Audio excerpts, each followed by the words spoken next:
छत्तीसगढ़ के पूर्व मुख्यमंत्री भूपेश बघेल पहुंचे सुप्रीम कोर्ट। शराब कोयला सट्टा ऐप घोटाले में याचिका को किया दाखिल। गिरफ्तारी पर रोक और जांच में सहयोग की मांग। सोमवार को होगी सुनवाई। धर्मांतरण को लेकर मुख्यमंत्री साय का बड़ा बयान आया। सामने कहा, छत्तीसगढ़ के लिए कलंक है धर्मांतरण। अंतिम लड़ाई लगातार जारी। मध्य प्रदेश के रेल यात्रियों को मिलेगी बड़ी सौगात। रीवा पुणे के बीच चलेगी ट्रेन। रेल मंत्री दिखाएंगे हरी झंडी।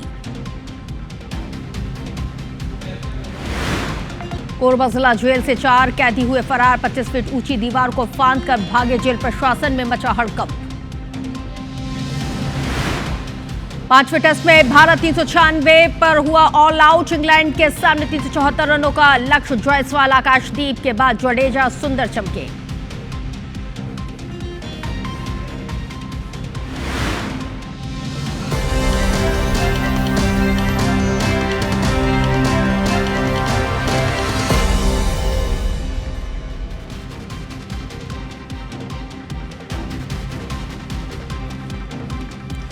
नमस्कार, गुड मॉर्निंग, आदाब। मेरा मध्य प्रदेश के साथ उस वक्त मैं हूं रश्मि गौरी। खबरों की शुरुआत करेंगे। हर एक खबर विस्तार के साथ आप तक पहुंचाएंगे, रफ्तार के साथ और विस्तार के साथ, क्योंकि इसका सीधा सरोकार आपसे। भोपाल में एमडी ड्रग्स मामले में पकड़े गए आरोपियों के अवैध कब्जों और निर्माण गिराने के बाद अब प्रशासन एक और बड़ी कार्रवाई करने की तैयारी में है, क्योंकि आरोपी यासीन अहमद मछली और शाहवर मछली के ठिकानों को ध्वस्त करने के बाद अब इनके रिश्तेदार शारिक मछली के तालाबों के ठेके भी निरस्त किए जा रहे हैं। इसके साथ ही प्रशासन ने बहरहाल फाइल को तैयार कर लिया है और आने वाले दिनों में जल्द ही कार्रवाई की जाएगी। दरअसल भोपाल के साथ ही मध्य प्रदेश के कई हिस्सों में शारिक मछली को तालाब के ठेके लंबे वक्त से मिल रहे थे। बताया तो ये भी जाता है कि भोपाल के पूर्व कलेक्टर ने शारिक मछली से तालाब के ठेके वापस लेने की अनुशंसा भी की है, लेकिन उस फाइल को ही अब दबा दिया गया है। इसके साथ ही शारिक मछली के भाई और भतीजे के एमडी ड्रग्स मामले में पकड़े जाने के बाद पुलिस ने इनकी कुंडली को खंगाला है। तब ये सामने आया है कि इस पूरे परिवार ने सरकार की बेशकीमती जमीन पर कब्जा कर रखा है और इस जमीन पर बने हुए पक्के निर्माण को प्रशासन ने तोड़ दिया था। प्रशासन ने तकरीबन 103 करोड़ रुपए के पक्के निर्माणों को जमींदोज किया।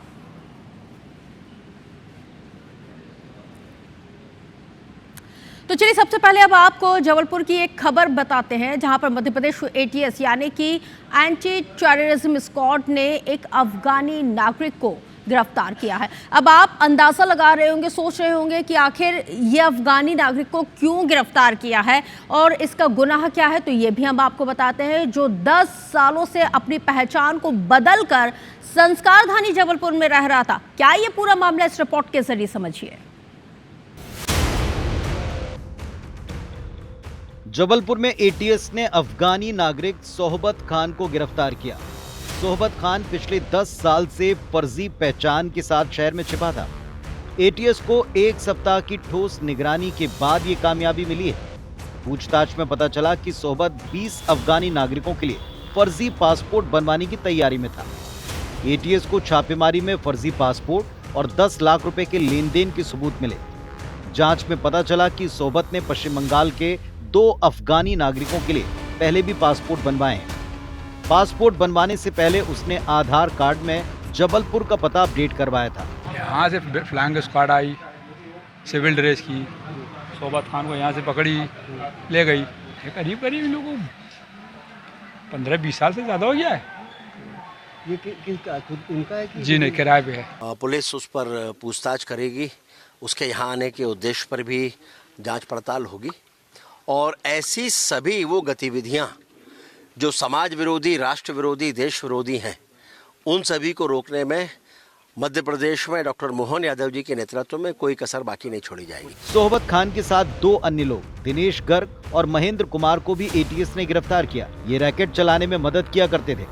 चौंकाने वाली बात यह कि सोहबत ने अपनी पहचान छिपाकर 2015 में ड्राइविंग लाइसेंस और 2020 में पासपोर्ट भी बनवा लिया। इतना ही नहीं, उसने जबलपुर की एक महिला से शादी कर ली। एटीएस का मानना है कि ये गिरफ्तारी अवैध अफगानी नागरिकों के पूरे नेटवर्क को खोल कर रखेगी। जांच जारी है, जल्दी मामले में बड़े खुलासे होंगे। ये मामला न केवल जबलपुर के लिए बल्कि पूरे देश की सुरक्षा के लिए गंभीर विषय है। विजेंद्र पांडे, IBC 24, जबलपुर। तो देखिए एक और बड़ी खबर है और ये भी आपके लिए जानना संस्कारधानी जबलपुर से जरूरी हो जाता है, क्योंकि जबलपुर में मोबाइल चार्जिंग पर लगाने को लेकर विवाद हुआ और ये विवाद इस कदर बढ़ा कि खूनी संघर्ष की नौबत आ गई है, जिसमें 2 पक्षों के 7 लोग घायल हो गए। मोबाइल चार्जिंग के विवाद पर 2 भाइयों ने पड़ोसियों पर चाकुओं से हमला कर दिया। जवाब में दूसरे पक्ष ने भी चाकूबाजी की वारदात को अंजाम दिया। घटना हनुमान ताल थाना क्षेत्र के आजाद नगर मोहरिया की बताई जाती है। यहाँ पर रहने वाले सलमान अरमान नाम के 2 भाइयों ने पड़ोस में रहने वाले मोहम्मद अकबर के परिवार पर चाकू से ताबड़तोड़ हमला कर दिया और हमला होने पर पड़ोसी परिवार के आसाब नाम के एक युवक ने भी पहले पक्ष के ऊपर चाकुओं से यहाँ पे पलटवार किया है। इस खूनी संघर्ष में एक पक्ष के 5 और दूसरे पक्ष के 2 लोग घायल हुए हैं, जिन्हें इलाज के लिए अस्पताल में भर्ती किया गया है। इधर हनुमान ताल थाना पुलिस ने दोनों पक्षों पर जानलेवा हमले के मुकदमे को दर्ज करते हुए तफ्तीश शुरू कर दी है। मोबाइल चार्ज में लगाने को कह रहा था, तो मेरे भतीजे ने बोला हम नहीं लगाएंगे, और वो चोरी का मोबाइल कहीं से लेकर आया था और भाभी के घर में मेरे चार्ज पे लगा रहा था। बस उसी को बात को लेकर इतना ज़्यादा विवाद बना। वो लोगों को बहुत मारा है, पूरे सबके सब घायल हैं। पूरे झगड़े में 7 लोग आहत हैं, दोनों तरफ से चाकू का उपयोग हुआ है। 7 लोग आहत हैं जो कि अभी हॉस्पिटलाइज्ड हैं। अभी किसी को जान का खतरा नहीं है, पर अभी इलाजरत हैं 7। देखिए मध्य प्रदेश को शांति का टापू कहा जाता था और कहा जाता है, लेकिन अब इसी मध्य प्रदेश में अशांति वाली खबरें भी लगातार सामने आई। अब खबर देवास से, जहां पर देवास में एक दिल दहला देने वाली घटना सामने आई है, जिसने सबको झकझोर कर रख दिया। यहां पर 2 मासूम बच्चों की संदिग्ध परिस्थितियों में मौत हो गई है। दोनों बच्चे रात को सो रहे थे, लेकिन सुबह जब उनको उठाया गया तो वो नहीं उठे। घटना की जानकारी बच्चों की मां ने पड़ोसी को दी और जिसके बाद उन्हें अस्पताल में भर्ती किया गया, जहां पर डॉक्टर की टीम ने दोनों ही बच्चों को मृत घोषित कर दिया। वहीं बच्चों की मां ने बताया है कि वो अपने पति से अलग होकर किराए के मकान में अपने बच्चों के साथ रहती थी। मामले की गंभीरता को देखते हुए औद्योगिक थाना पुलिस ने केस दर्ज करते हुए तफ्तीश शुरू कर दी। देखिए आपको इंदौर की घटना याद होगी, जहां पर 2 मासूम बच्चे स्विमिंग पूल में डूबने की वजह से उनकी मौत हो जाती है, और देवास में ये दोनों बच्चे रात को सोए लेकिन इनकी सुबह नहीं हुई।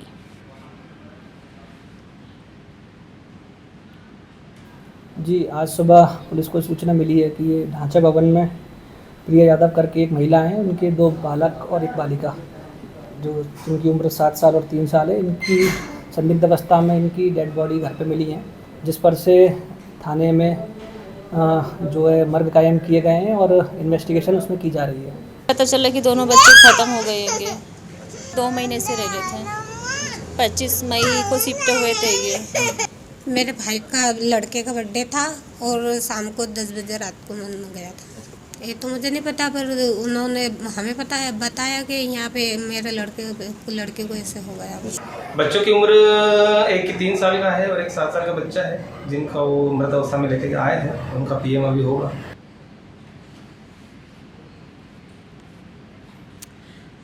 तो देखिए सतना में महिला शिक्षक के साथ बलात्कार किए जाने का एक मामला सामने आया और मामले में पुलिस ने प्राइवेट स्कूल के प्रिंसिपल धीर सिंह को आखिरकार गिरफ्तार करने में बड़ी सफलता हासिल की है। प्रिंसिपल पर आरोप है कि उसने महिला शिक्षक के साथ बलात्कार की वारदात को अंजाम दिया। इसके बाद वीडियो बनाया। इतना ही नहीं, पीड़िता की शादी के बाद आरोपी ने ये वीडियो उसके पति को भी भेज दिया, जिसके बाद पीड़िता ने सिटी कोतवाली थाने में इस पूरे मामले की शिकायत को दर्ज कराया। शिकायत के मुताबिक 2 साल पहले पीड़िता आरोपी के स्कूल में पढ़ाया करती थी। मामला वर्ल्ड कॉन्वेंट स्कूल का बताया जाता है और एक दिन पीड़िता ने प्रिंसिपल से छुट्टी मांगी। उसने कहा कि सहेली को मेहंदी लगवाने लेकर जाना है। आरोपी प्रिंसिपल धीर सिंह ने पीड़िता को छुट्टी तो दे दी, लेकिन कहने लगा कि वो अपनी कार में उसको छोड़ देगा। पीड़िता उसके कार में बैठ गई और आगे जाकर आरोपी ने इस बलात्कार की वारदात को कार में अंजाम दिया और वीडियो भी बना लिया। अब पुलिस ने आरोपी को गिरफ्तार कर लिया है। स्कूल की शिक्षिका ने अपने ही साथ के शिक्षक पर बलात्कार का आरोप लगाया और वीडियो बना करके ब्लैकमेल करने का आरोप लगाया, जिसमें आरोपी धीर सिंह सिंगरौल को तत्परतापूर्वक गिरफ्तार करके और न्यायालय में प्रस्तुत किया गया, जहां से उसे जेल भेजा गया। तो चलिए खबर रीवा से देखेंगे, जहां पर व्यापारी के साथ 50,000 रुपयों की लूट की वारदात को अंजाम दिया गया है। बाइक सवार 3 बदमाशों ने इस पूरी वारदात को अंजाम दिया है। रुपयों से भरे हुए बैग लेकर ये बदमाश फरार होने में कामयाब रहे। स्कूटी से गिरने पर व्यापारी का पैर भी टूट गया है और लूट की ये पूरी जो वारदात है घटनास्थल पर लगे CCTV कैमरे में कैद हो जाती है। सुबह सब्जी खरीदने के लिए मंडी जा रहा था ये व्यापारी, जिस वक्त इस पूरी वारदात को अंजाम दिया गया है। सिटी कोतवाली थाना क्षेत्र का मामला है।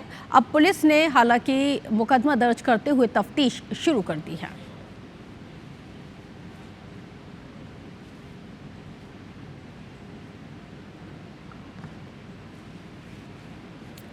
खबर संस्कार धानी जबलपुर से देखेंगे, जहां पर अनियंत्रित होकर एक सेब से भरा हुआ जो ट्रक था वो यहां पे पलट गया है।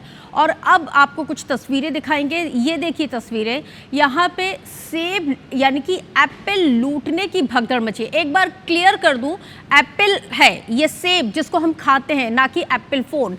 तो सेब लूटने की यहाँ पे होड़ मच गई है। पुलिस ने यहाँ पे लोगों को खदेड़ा, लोगों पर लाठीचार्ज करना पड़ा। ट्रक में घंटों फंसे रहे चालक परिचालक, जिनको कड़ी मशक्कत के बाद यहाँ पर निकाला गया है। जबलपुर भोपाल नेशनल हाईवे का ये पूरा मामला है। अब आप देखिए कि यहाँ पे जो लोग दुर्घटना के शिकार हुए हैं, पहली प्राथमिकता क्या होनी चाहिए, क्या संवेदनाएं होनी चाहिए कि लोगों को बचाना है, ना कि उनको लूटना है। लेकिन अजब गजब मध्य प्रदेश में बेहद ही गजब हादसे हो रहे हैं। जब कोई घटना हो जाती है, अंडों से भरा हुआ अगर ट्रक पलट जाता है तो लोग यहाँ पे ड्राइवर को बचाने की जगह अंडे लूटने में बिजी हो जाते हैं। अब यहाँ पे जो सेब से भरा हुआ, एप्पल से भरा हुआ जो ट्रक पलटा, तो यहाँ पे लोगों को बचाना चाहिए था। फर्स्ट प्राइमा फेसी जो हमारी प्राथमिकता होनी चाहिए थी वो यही कि लोगों को बचाया जाए, लेकिन नहीं, बचाना तो दूर की बात है यहाँ पे, क्योंकि जो कैरेट रखे हुए थे एप्पल के, उनको लूटने की होड़ यहाँ पे मची हुई थी। आनन फानन में पुलिस घटनास्थल पर पहुंचती है, लोगों पर यहाँ पे खदेड़ने के लिए हल्का सा लाठीचार्ज करती है, तब कहीं जाके स्थिति पर नियंत्रण किया गया। बात करेंगे विदिशा से, जहां पर विदिशा में 2 पड़ोसियों के बीच विवाद इस कदर बढ़ गया कि एक पड़ोसी ने आवेश में आकर दूसरे पड़ोसी के घर पर नागिन छोड़ दी है। अब पड़ोसी परिवार ने नागिन को मार दिया तो उसने सांप उनके घर के सामने छोड़ दिया। जानकारी के मुताबिक मामला रंगियापुरा का बताया जाता है, जहां पर आशू खान का अपने ही पड़ोसी हफीज कुरैशी के साथ विवाद चल रहा था।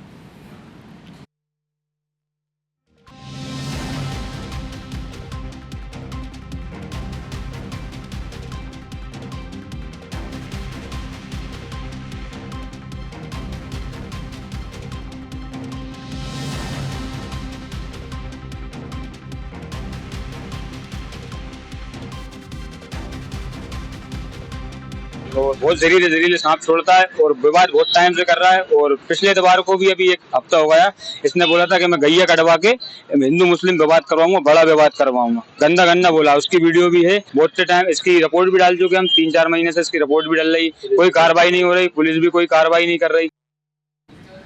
तो चलिए खबर ग्वालियर से देखेंगे, जहाँ पर ग्वालियर में बरसात थोड़ी थमी और लोगों को जल भराव से थोड़ी बहुत मुक्ति मिल गई है, लेकिन उनकी समस्याएं आज भी जस की तस हैं और उनकी जो चिंताएं हैं वो अभी भी घटी नहीं है। जल भराव वाले इलाकों में अब डेंगू चिकनगुनिया भी फैलने के खतरा यहाँ पे अब मंडराने लगा है। खुद प्रशासन और स्वास्थ्य विभाग के भी अब हाथ पांव फूलने लगे हैं, जिसकी वजह से अब सर्वे के आंकड़े आए हैं और पानी उतरते ही डेंगू चिकनगुनिया की रोकथाम के लिए स्वास्थ्य विभाग ने संवेदनशील क्षेत्रों का सर्वे किया है। आंकड़े बताते हैं कि इस पूरे क्षेत्र में जिन 4000 से ज़्यादा घरों का सर्वे किया गया है, जिनमें 133 जगहों पर लार्वा पाया गया है, जिसे नष्ट तो कर दिया गया है। तो वहीं डॉक्टर्स का कहना तो ये भी है कि अस्पताल की OPG में सबसे ज़्यादा डेंगू बुखार के मरीज लगातार सामने आ रहे हैं और इसकी असल वजह यह है कि जलभराव वाले इलाकों में डेंगू के मच्छर पैदा हो गए। पानी ज़्यादा होता है तो उस स्थिति में मच्छर भी ज़्यादा होते हैं। और जो अभी जो पेशेंट आ रहे हैं वो डेंगू और मलेरिया के मिक्सचर के फॉर्म में आ रहे हैं, क्योंकि उनका TLC काउंट भी कम है, प्लेटलेट्स भी कम हो रहे हैं। बुखार ऐसा है कि जो दवाई देने के बावजूद भी बुखार उतर नहीं रहा है, क्योंकि वायरल इन्फेक्शन ये होता है, इसमें एंटीबायोटिक्स काम नहीं करती हैं। तो स्वतः ही जब पेशेंट अपने आप ही 3-4 दिन इलाज के बाद उसका फीवर डाउन होता है। इंदौर शहर में ट्रैफिक नियमों को लेकर प्रशासन सख्त लगातार नजर आ रहा है और खासतौर पर बिना हेलमेट दो पहिया वाहन चालकों पर सख्ती से कार्रवाई की जा रही है। यहां तक कि 3 पेट्रोल पंप को भी सील कर दिया गया है जिन्होंने बिना हेलमेट पेट्रोल देने के नियमों का उल्लंघन किया है। हालांकि दूसरी ओर आम नागरिकों ने प्रशासन की इस कार्रवाई को एक तरफा बताया है। लोगों का कहना है कि हेलमेट अनिवार्य करना तो सही है, लेकिन प्रशासन को पहले शहर की खस्ताहाल सड़कों और घंटों लगने वाले ट्रैफिक जाम की समस्या पर भी ध्यान देना चाहिए। जगह जगह पर खुदाई कर दी गई है, गड्ढों की वजह से दुर्घटनाएं हो रही हैं। तो वहीं प्रशासन का कहना है कि हेलमेट नियम आम जनता की सुरक्षा को ध्यान में रखते हुए लागू किया गया है।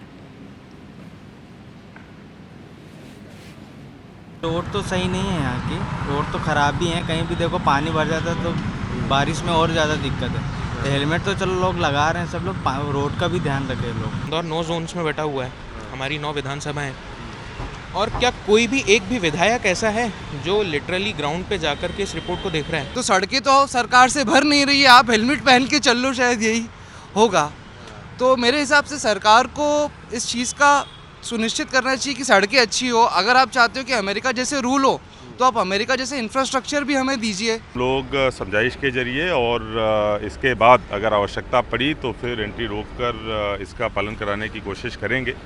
कुछ पेट्रोल पंप भी जो हमारे आदेश का पालन नहीं कर रहे थे और बिना हेलमेट के दे रहे थे, ऐसे 3 पेट्रोल पंप को सील करने का भी कार्य किया गया है। लेकिन ये केवल एक चेतावनी पूर्वक कार्रवाई की गई है। सभी पेट्रोल पंप्स के द्वारा, अधिकांश के द्वारा बहुत अच्छा सहयोग किया जा रहा है। पेट्रोल पंप एसोसिएशन ने इसमें हमारी बहुत मदद की। मुख्यमंत्री डॉक्टर मोहन यादव ने सभी कलेक्टर्स को दिशा निर्देश जारी कर दिए गए हैं।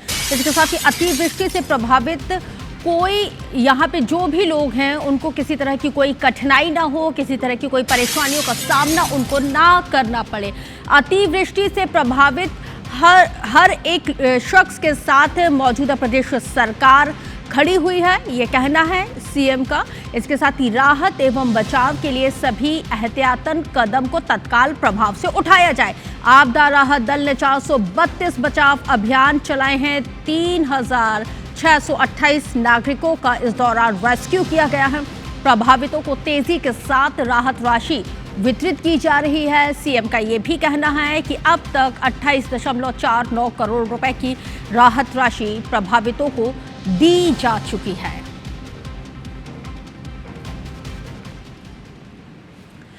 मुख्यमंत्री डॉक्टर मोहन यादव ने एक्स पर ऑफिशियली उनका जो सोशल हैंडल अकाउंट है एक्स, उस पर एक पोस्ट करते हुए बधाई दी है। अब बधाई क्या है ये भी जान लीजिए, क्योंकि कटहल और 12th फेल मूवी को अवार्ड मिलने पर उन्होंने बधाई दी है। 12th फेल को सर्वश्रेष्ठ फीचर फिल्म का अवार्ड मिला है और कटहल को 2023 की सर्वश्रेष्ठ हिंदी फिल्म अवार्ड से सम्मानित किया गया है।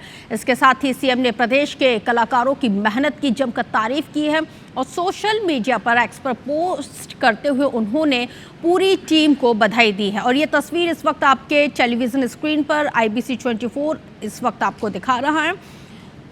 तो बेस्ट हिंदी फिल्म की कैटेगरी में यहाँ पर ये फिल्म को नेशनल अवार्ड से सम्मानित किया गया है और उन्होंने कहा है कि पूरी टीम को बधाई।